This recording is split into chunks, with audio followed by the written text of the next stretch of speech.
Sir Isaac Newton wrote many articles about a spiritual domain referred to by Christians as heaven, which Newton and other scientists called the ether. The leading scientists of the day believed that a domain of spiritual psychic energy which permeates all matter exists. The existence of the ether was well known to Dr. John Dee, Sir Isaac Newton, and the scientists who followed in their footsteps. In 1909, Sir Oliver Lodge wrote The Ether of Space, a companion to his equally groundbreaking book about the spirit world called The Survival of Man.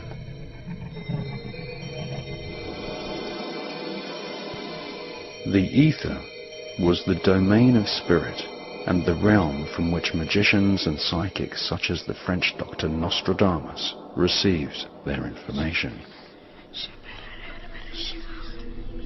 Following in the footsteps of John Dee, British occultist, the self-styled Beast 666, Mr. Aleister Crowley,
if you sat around a table and you said, right, what we need to do is we need to find some way of getting young people to see the world the way we want them to see it, so that by the time they become adults, they are completely following the reality we want them to believe in. Someone might say, well, they might not have it like, but you know the ideal thing?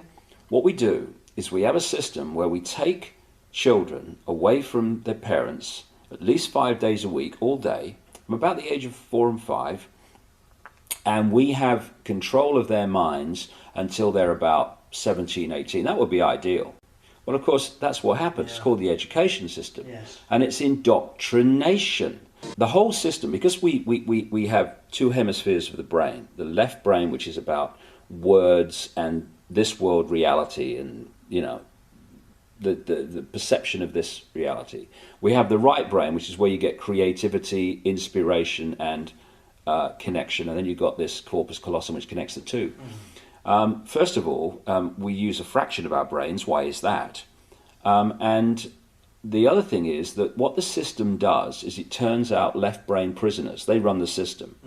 And it does it by putting information through schools and colleges and universities into the left brain, which it then says at time of an exam, give me all that back. And if you tell me what I've told you well enough to believe, then you'll pass the exam and you'll be very successful.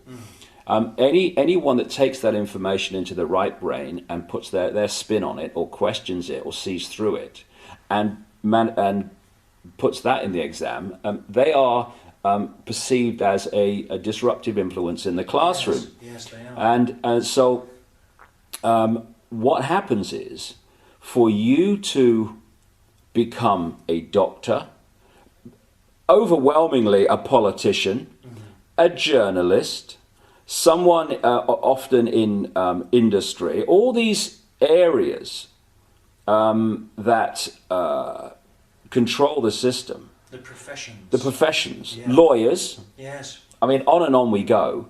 You have to have gone through your young life constantly taking information into your left brain and regurgitating it out on exam papers. To become a teacher, you have to go through that process. Then you go through teacher training college where you're taught how to do it to others, and then you're let loose on the children. Yes. The whole system is run by left brain prisoners. And if you look at the school system, things like music and art that stimulate this side of the brain, the uniqueness, they are constantly cut back in favor of left brain curriculums. And this is systematic. I have to get this over to people. This is not systematic at the level of, people who administer it into reality. It is coldly calculated in the shadowy areas where these concepts first come from. Yeah. And they know what they're doing. Yeah, these examinations, what's happening is that, to fit in, to be part of the so-called in crowd, you have to reconfirm the beliefs of the hierarchy. Exactly. This is, for me, if you're talking about how we're controlled, how the few control the many, if you can suppress the information that people receive in terms of what is possible, you to the same rate suppress their perception of what is possible. Okay, now once you have accepted that what we're told is possible is how it is, then you're living in a box that big. So anyone that starts to talk about things that are beyond that perception of possibility, you immediately dismiss them as crazy. And I'll give you an example of what I'm talking about.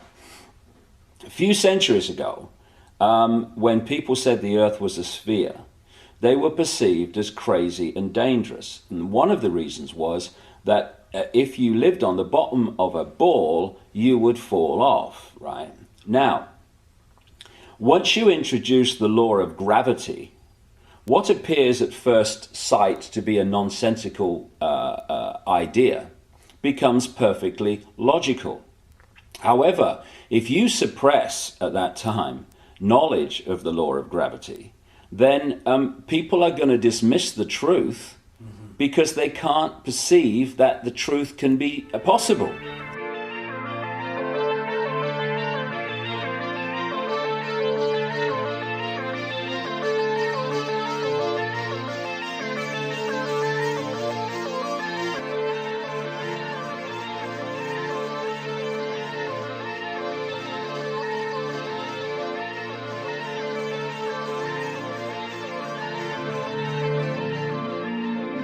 You have to let it all go, Mia. Fear, doubt, and disbelief. Free your mind.